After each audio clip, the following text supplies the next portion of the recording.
पिला दे मुझे एक विस्की। I like whisky. एक कहानी है त्रिशा की, जो एक मॉडर्न सुंदर लड़की थी जिसको पार्टी करना बहुत पसंद थी। वो शराब को पानी की तरह पी जाती थी। त्रिशा अपनी हॉट अंदाज में क्लब में नाच रही होती है।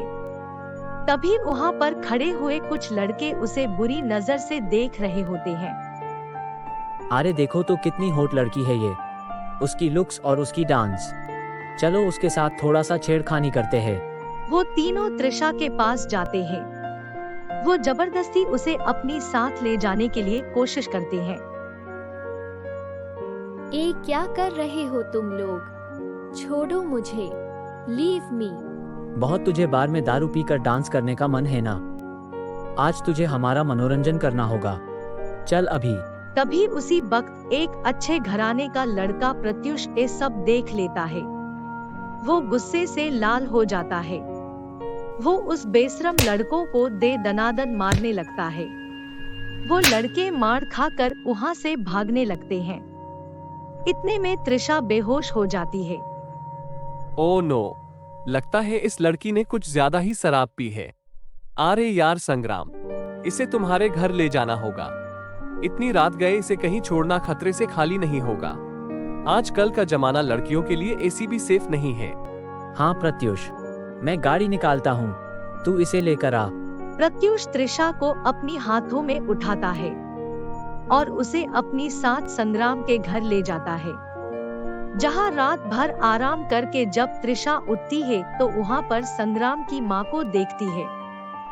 ओ नो, मैं कहाँ हूँ और आप कौन है? घबराओ नहीं बेटी, तुम सुरक्षित जगह पर हो। संग्राम बेटा, प्रत्युष बेटा, त्रिशा को होश आ गई है। तभी वो दोनों वहाँ पर आ जाते हैं। उसके बाद प्रत्युष त्रिशा को सारी बात बताता है। Thank you so much Pratyush and संग्राम। अगर कल तुम दोनों नहीं होते तो ना जाने मेरे साथ क्या होता। Most welcome dear. बस थोड़ी सी शराब पीने में अपनी कंट्रोल करो, बाकी और कुछ नहीं। एनीवे, तुम ए नींबू पानी पियो, सर हल्का हो जाएगा। त्रिशा नींबू पानी पी लेती है। उस दिन से प्रत्युष और त्रिशा फ्रेंड्स बन जाते हैं। त्रिशा एक फैशन डिजाइनर होती है, पर उसे हमेशा पार्टी करना बहुत अच्छा लगता है और पार्टी में ढेर सारा शराब पीना भी। प्रत्युष त्रिशा की शराब की आदत छुड़ाने की बहुत कोशिश करता है, लेकिन त्रिशा नहीं छोड़ पाती। पर प्यार में अंधा प्रत्युष त्रिशा को छोड़ नहीं पाता और वो दोनों शादी करने की फैसला करते हैं। लेकिन जब त्रिशा अपनी शादी की बात अपनी मम्मी पापा को कहती है, तभी अरे क्यों किसी की घर को आग लगाने जा रही है तू? तुझ जैसी शराबी बहू को पाकर तेरे ससुराल वाले आबाद नहीं बर्बाद हो जाएंगे। मम्मी यार, ये आप क्या कह रहे हो? जो मन में आए वो बके जा रहे हो। तो फिर गलत क्या कहा तेरी मम्मी ने? लोग दिन में जितना पानी पीते हैं, तू एक बार में उससे भी ज्यादा शराब पीती है। क्यों किसी की जिंदगी में कलेश करने जा रही है तू? तुझे कोई नहीं स्वीकारेगा। चिल पापा, आप दोनों को जो कुछ बोलना है बोलते रहिए, जो सोचना है सोचते रहिए। मैं प्रत्युष से प्यार करती हूँ, वो मेरी बारे में सब जानता है। आप दोनों को मेरी कसम, आप प्रत्युष की पेरेंट्स को मेरी शराबी होने के बारे में कुछ नहीं बताना।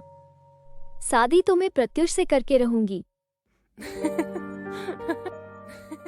कुछ ही दिनों में त्रिशा और प्रत्युष की शादी हो जाती है। प्रत्युष का परिवार काफी खानदानी और संस्कारी होता है। बहू, आज तुम्हें हमारे लिए खाना बनाना है, क्योंकि आज तुम्हारी पहली रसोई की रस्म है। तुम कर लोगी ना? ठीक है मम्मी जी। त्रिशा, अच्छी तरह खाना बनाना, क्योंकि यहाँ सबको मेरे हाथ का खाना बहुत पसंद है। त्रिशा रसोई में जाती है। अरे यार, मुझे तो गैस चलाना भी नहीं आता। अब मैं खाना कैसे बनाऊंगी? हे भगवान, मैं कहाँ फंस गई? त्रिशा जैसे तैसे YouTube से सर्च करके खाना बनाती है और सबको खाना बहुत पसंद आता है। त्रिशा एक अच्छी बहू होने की सारा फर्ज निभाती है, लेकिन रात में जब मीटिंग से आने के समय शराब पी लेती है और उसी वक्त ससुराल में मेहमान आए हुए होते हैं। कभी त्रिशा शराब पीकर वहाँ पर आ जाती है। हमको पीनी है, हमको पीनी है। हे भगवान, प्रत्युष, तुम्हारी बीबी तो एक शराबी है। छी छी, कितनी गंदी लड़की है ये। उससे तो शराब की बू आ रही है। उसकी माता पिता ने उसको कुछ सिखाया नहीं क्या? ये सब क्या है प्रत्युष बेटा? ये कैसी लड़की से शादी करके लाया है तू? ये तुम लोगों की हिम्मत कैसे हुई मुझे शराबी कहने की? मैं तुम लोगों को मार मार के इस घर से भगा दूंगा। मैं तुम लोगों को मिक्सचर में डाल के तुम्हारी चटनी बना दूंगी, समझे तुम लोग? त्रिशा की ये बात सुनकर सब गुस्से से आग बबूला हो जाते हैं, लेकिन बेचारी त्रिशा को ये पता ही नहीं चलता कि वो क्या बोल रही है। मजा तो तब आएगा जब कल सुबह उसकी नशा उतरेगी। रुक जाइए आप लोग, मेरी बहू की तरफ से मैं आपसे माफी मांगता हूँ। रुक जाए भाई साहब। और अब यहाँ क्या सुनने की बाकी रह गया है? पापा जी, जाने दो, उनको यहाँ से जाने दो। वो मेहमान वहाँ से गुस्से से चले जाते हैं। त्रिशा, तुम्हारी हिम्मत कैसे हुई घर आए मेहमानों से इसी बात करने की? चिल मम्मी जी, मेहमानों की ऐसी की तैसी। अच्छा हुआ वो मेहमान चले गए, वो लोग भूत थे भूत। रीना को उसके ऊपर इतना गुस्सा आता है कि वो जोर से एक थप्पड़ लगाती है।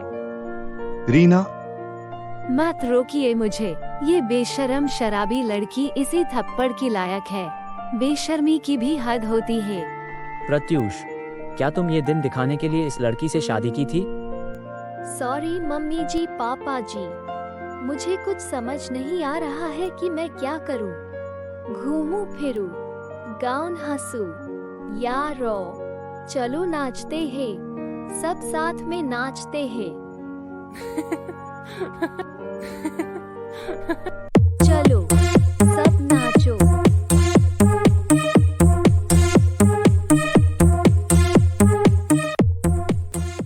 प्रत्युष, उससे पहले कि मैं इस बेशरम लड़की को मार मार के लाल पिला कर दूं, इसे जल्दी से मेरी सामने से ले जा। त्रिशा, चलो ऊपर। क्षमा करें यमराज जी, मुझे इतनी जल्दी ऊपर मत ले जाओ। मुझे अभी और जीना है, मैं इतनी जल्दी मरना नहीं चाहती। प्लीज यमराज जी। प्रत्युष बहुत मुश्किल से त्रिशा को ऊपर की कमरे में ले जाता है। अगले दिन सुबह को त्रिशा जब नीचे आती है, तभी सब उससे गुस्से से देखते हैं। निकल गया तेरी सारा नशा? कल रात पीकर जब आई थी तुम। मुझे माफ कर दीजिए मम्मी जी। ऐसे नहीं चलेगा त्रिशा, मम्मी के पैर पकड़कर माफी मांगो और बोलो कि तुम और कभी शराब नहीं पियोगी। हाँ मम्मी जी, मैं अब कभी भी शराब को हाथ नहीं लगाऊंगी। मुझे माफ कर दीजिए। कहने से कुछ नहीं होगा बहू, तुम इसका पालन भी करना होगा। तुम इस घर की बहू हो, अगर तुम इस तरह शराब पी कर आओगी तो दुनिया वाले हंसेंगे हम पर और बोलेंगे कि तुम्हारी बहू शराब पीती है। ये सुनने की भी बहुत खराब लगती है। रीना, अब बहू को माफ कर दो, वो अभी ये गलती नहीं करेगी। ठीक है, उठ जा, मैं तुझे माफ कर दिया, लेकिन ये तेरा पहली और आखिरी गलती होगी। उसके बाद अगर तू शराब को हाथ भी लगाई तो मुझसे बुरा और कोई नहीं होगा। उस दिन मैं तुझे इसी तरह सजा दूंगी कि तू जिंदगी भर याद रखेगी, समझी तू? हाँ मम्मी जी, मैं आप लोगों से वादा करती हूँ कि मैं कभी भी शराब नहीं पीऊंगी और एक अच्छी बहू होने की सारी जिम्मेदारी निभाऊंगी। उसके बाद त्रिशा ऑफिस चली जाती है। ओहो नहीं, बुधिया ने तो त्रिशा को कितनी आसानी से माफ कर दिया। अगर ये झगड़ा और कुछ दिन चलता तो कितना मजा आ जाता। त्रिशा 2-3 दिन बहुत अच्छी तरह रही, मानो सर्वगुण संपन्न बहू की तरह। उसकी व्यवहार में आई बदलाव की वजह उसकी ससुराल वाले बहुत खुश होते हैं। लेकिन 3 दिनों के बाद त्रिशा अपने दोस्त की जन्मदिन पार्टी में जाती है। और उसके दोस्त की कहने पर वो फिर से शराब पी लेती है। उसके बाद वो ऑफिस चली जाती है और प्रेजेंटेशन रूम नाचने लगती है। त्रिशा, ये क्या कर रही हो? फैशन डिजाइन में इतनी कामयाबी पाने की बावजूद भी तुम ये काम कर रही हो। शराब पीकर ऑफिस आ गई। रोज रोज तुम ये काम कर रही हो। तुम्हारी ये बात मैं अब टॉलरेट नहीं करूंगा। क्या कहा सर? टॉयलेट जाना है? जाओ ना सर। यहाँ सबके सामने करोगे क्या? त्रिशा की ये सी बर्ताव से उसका बॉस बहुत गुस्सा होता है। उसके बाद उसके दोस्त त्रिशा को घर छोड़ देते हैं। त्रिशा जब घर पहुंचती है तब वो अपने घर की सामने पंडित जी को देखती है। ओ नो, मैं तो भूल ही गई थी कि आज घर में मम्मी जी ने हवन रखा है। अब क्या होगा? मम्मी जी तो मुझे खा जाएंगे। अरे त्रिशा, घर के अंदर आओ ना, बाहर क्यों खड़ी हो? मम्मी जी तुम्हारी प्रतीक्षा कर रहे हैं हवन के लिए। पंडित जी आ गए हैं, अब चलो। त्रिशा की जेठानी माया उसको हाथ पकड़कर घर की अंदर ले जाती है। तभी त्रिशा को लड़खड़ाता हुआ देखकर सब समझ जाते हैं कि उसने फिर से शराब पी ली है। हे भगवान, आपकी बहू ने तो शराब पी है। ये तो अनर्थ हो गया। अब इस घर में हवन कैसे होगा? आप सब कितने संस्कारी हो, लेकिन आपकी बहू निहायती शराबी है। आज तो हवन नहीं होगा। मैं जा रहा हूँ। ये वो ढोंगी दुकान। रात की समय क्लब में पार्टी करते हो और दिन में लोगों के घरों में आकर के हवन करते हो। पंडित जी, तुम जा रहे हो? मत जाओ ना, रुक जाओ। पंडित जी वहाँ से डर के मारे भाग जाते हैं। अब त्रिशा की बात सुनकर सारे घरवाले गुस्से से आग बबूला हो जाते हैं। त्रिशा, आज तुमने बेशर्मी की सारी हदें पार कर ली है। निकल जाओ तुम इस घर से। जाओ, चले जाओ। लेकिन तुम इसे क्यों कह रहे हो? नशे में तुल त्रिशा प्रत्यूष की बातें समझ नहीं पाती और घबरा जाती है। Pratyush, I am really very very sorry. तुम मुझे घर से मत निकालो। इतना सब रायता फैलाकर तुम हम सब से माफी की उम्मीद रखते हो? प्रत्यूष जो कह रहा है ऐसा ही करो। चले जाओ यहाँ से। सुना नहीं तुमने? निकलो यहाँ से। आज पूरी रात तुम घर की बाहर रहोगी, बारिश में। घरवाले त्रिशा को घर की बाहर निकाल देते हैं और वो सारी रात घर की बाहर बारिश में बैठी रहती है। अगले दिन सुबह में त्रिशा घर के अंदर जाती है, लेकिन कोई उससे बात नहीं करता। आप लोग मुझसे बात क्यों नहीं कर रहे हो? तुमने जो कांड किया है उसके कारण तुमसे अब कोई बात नहीं करेगा, समझी तुम? त्रिशा को अपनी गलती का बहुत शर्मिंदगी महसूस होती है। अगले दिन त्रिशा सुबह में जल्दी उठकर सबके लिए चाय बनाती ही और अपनी सास, ससुर और प्रत्यूष को देने जाती है, पर सब उसको नजरअंदाज करके वहाँ से चले जाते हैं। कोई ना उसके हाथ की चाय पीते हैं, ना उससे बातें करते हैं। त्रिशा ये सब देखकर बहुत दुखी होती है। ये से ही दिन बीतती रहती है। एक दिन रात को, प्रत्यूष, इतने दिन हो गए, तुम मुझसे बात नहीं कर रहे हो। मुझे मेरी गलती का एहसास हो रही है। मुझे माफ कर दो और मुझसे बात करो। मैं बहुत अकेली महसूस कर रही हूँ। लेकिन प्रत्यूष उसकी बातों को नजरअंदाज करके वहाँ से चला जाता है। बेचारी त्रिशा अब दुख के मारे रोने लगती है। 2 दिन के बाद त्रिशा की सास ससुर की शादी की सालगिरह थी। सब लोग बहुत खुश थे। सब त्रिशा की सास ससुर को सालगिरह की शुभकामनाएं दे रहे थे और उसके बाद सब मिलकर केक काटते हैं और सब डांस भी करते हैं। लेकिन त्रिशा को कोई भी साथ नहीं लिया और उसके साथ बात भी नहीं किए। तभी त्रिशा उनके पास जाकर बोलती है, मम्मी जी, पापा जी, शादी की सालगिरह की शुभकामनाएं। आप लोग मुझे माफ कर दीजिए, मुझसे बात कीजिए, मैं आप लोगों के बिना रह नहीं सकती, प्लीज मुझसे बात कीजिए।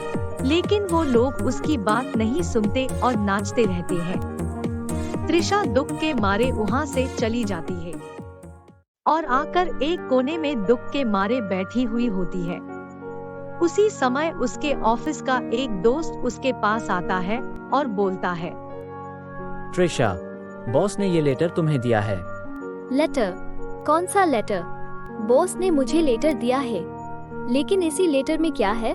त्रिशा जब वो लेटर पढ़ती है तो पता चलती है कि बॉस ने उसे उसकी बुरी आदत के कारण जॉब से निकाल दिया है। लेटर पढ़कर वो और भी दुखी हो जाती है। प्रतीक, ये टू रेजिग्नेशन लेटर ही। बॉस ने मुझे नौकरी से निकाल दिया है। तुम्हें पता है प्रतीक, मैं अब शराब नहीं पी रही हूँ। मैं बदल चुकी हूँ, लेकिन कोई मेरा विश्वास नहीं कर रहा है। पहले मेरी घरवाले और अब बॉस। शांत हो ट्रिशा, अपने आप को संभालो, सब ठीक हो जाएगा। मुझे अभी जाना होगा, मैं कल तुमसे मिलता हूँ। हम कुछ ना कुछ सॉल्यूशन निकाल लेंगे। इतना बोलकर प्रतीक वहाँ से चला जाता है। उसके बाद त्रिशा जोर जोर से रोने लगती है। मेरी शराबी होने की वजह से मैंने अपना घर वालों का भरोसा खोया, और लेकिन अब मैं बदल चुकी हूँ, लेकिन मेरा विश्वास कोई नहीं कर रहा है। मैं अभी जीकर क्या करूँ? इससे अच्छा तो मैं मर जाऊं। ऐसे बोलकर त्रिशा भागते भागते वहाँ से चली जाती है और रेलवे पटरी में अपनी जान देने के लिए जाती है। तभी उसको पीछे से एक आवाज सुनाई देती है, ट्रिशा, रुक जाओ। ट्रिशा। आवाज सुनकर जब वो पीछे मुड़कर देखती है तो प्रत्यूष उसके पीछे आ रहा था। पागल हो गई हो तुम? ये क्या कर रही थी? चलो यहाँ से। वो त्रिशा को रेलवे स्टेशन ले जाता है। वहाँ पर त्रिशा देखती है कि उसकी सास ससुर वहाँ पर खड़े थे। त्रिशा, तुम ये क्या करने जा रही थी? हम ये सब तुमको सही रास्ता दिखाने के लिए नाटक कर रहे थे। हम तो तुम्हें कब से माफ कर चुके हैं, लेकिन तुम्हें अपनी गलती का एहसास कराना जरूरी था, इसलिए हम सब तुमसे बात ना करने का नाटक कर रहे थे। मम्मी जी, पापा जी, मैं बदल चुकी हूँ। हमें पता है। अब तू घर चल, और तुम कल ऑफिस भी जा सकती हो। तुम्हारे बॉस मेरा दोस्त है और वो इस नाटक में हमारा साथ दिया था। चलो अभी सब।